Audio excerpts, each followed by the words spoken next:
Update lang mga ka-Vertusio sa aking mga naipong Apolinario Mabini commemorative coins. 6 na po ang meron ako dito. Ito ay mga good quality po mga ka-Vertusio at nilinis na po natin yan. And still looking for more sa mga meron pong commemorative coins dyan na lalo na yung mga may mga bayani. Mga commemorative coins na ginawa para sa ating mga bayani in commemoration for them. Yun po ang mga hinahanap din namin na collectible coins. So as of the moment, 6 na po itong aking Apolinario Mabini commemorative coins. At according sa subastahan, mataas po ang presyo nito mga ka-Vertusio. Madami pong naghahanap nitong mga commemorative coins. Undeniable po ang presyo po nito. Depende rin sa negotiations.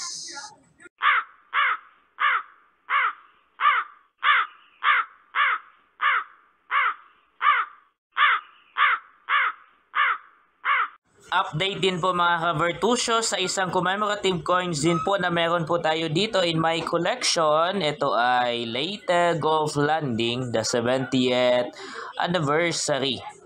Yan. So, bale, 5 na po ang meron po ako dito in collection. Ito po ang mga nakuha ko na po. Yung iba po dito ay nabili po natin. Inalok po sa atin ng mga kakilala po natin. Ito ay commemorative coins at nung nakaraang taon, nung mga nakaraang buwan lang, mataas po ang subastahan po nito. 70,000 ang starting bid dahil malapit na nung time na yon ang commemoration or celebration ng commemorative coin na ito na Leyte Gulf Landing. So may 5 na po akong ganito. Still, undeniable ang presyo po ng commemorative na ito.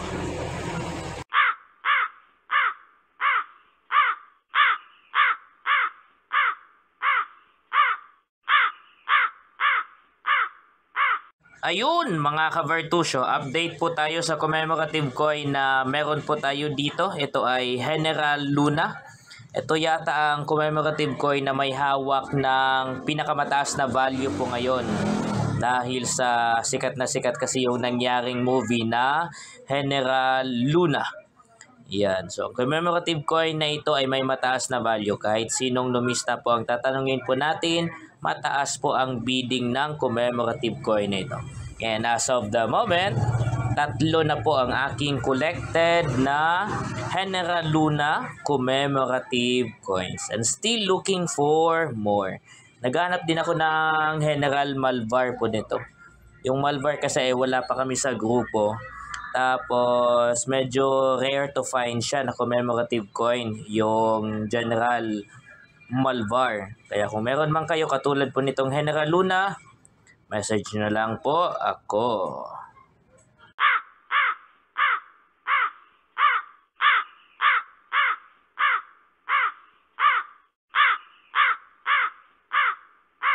Update din po mga ka-Vertusio dito sa another commemorative coin na meron po tayo dito na syempre may mataas na value. Syempre naman, lahat ng mga commemorative coins po mga ka-Vertusio, rare man o hindi, pero syempre commemorative coin po yun kasi.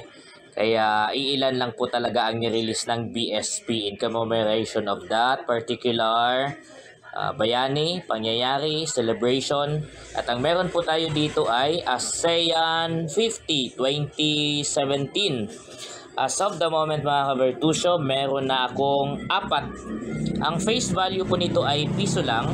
Pero ang lumista price po nito kapag binibenta po natin ay syempre iba po ang presyo.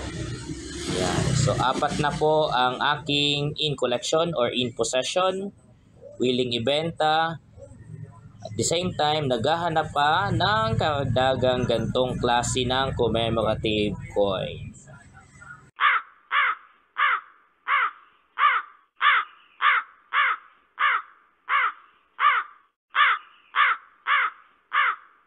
Isa po sa mga mahirap hanapin na commemorative coin mga ka-Vertusio ay itong bagong bayani na commemorative coin. Ito po ay may face value na 5 piso pero wala pong nakakaalam sa exact na bilang kung ilan po ang nirelease ng BSP po nito. Syempre commemorative coin po ito. Limited lang po kasi. Dahil ang coin na ito ay ginawa lang just to remember a celebration or pagpapahalaga. Lalo na dito, Bagong Bayani. So, Bagong Bayani, ibig sabihin yung mga nag-excel natin na mga kababayan na tumulong po para umunlad ang bansa habang sila ay buhay pa. Mga living heroes po natin sila. So, ang mga commemorative coin na tulad na ito ay medyo mahirap na pong hanapin mga ka-Bertusio. Most likely, iniipon po ito ng mga numista. Kung may nakakalat man, nasa 2% lang po yun ng kabuoang nabuo po nito or nirelease ng BSP. Fortunately, meron akong 2.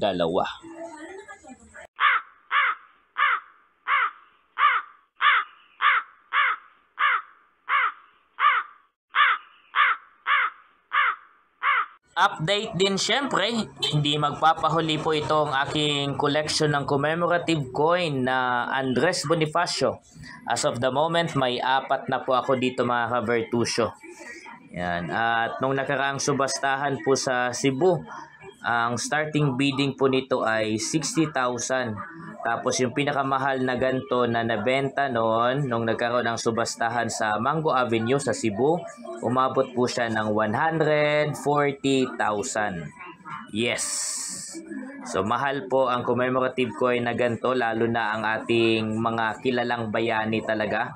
Kapag dadalhin po siya sa subastahan, mas mataas po talaga ang value po niya kumpara kung ibebenta natin sa mga kolektor at mga numista. Kaya most likely ang mga kolektor katulad ko, iniipon po ang mga coins na ganito. Mataas kasi ang value nito mga ka-Bertusio.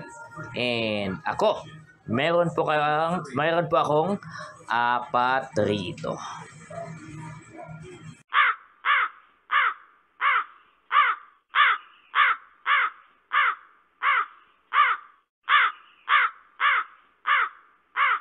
Mga bagong nakuha nating coins na isasama po natin sa collection na may mataas na value.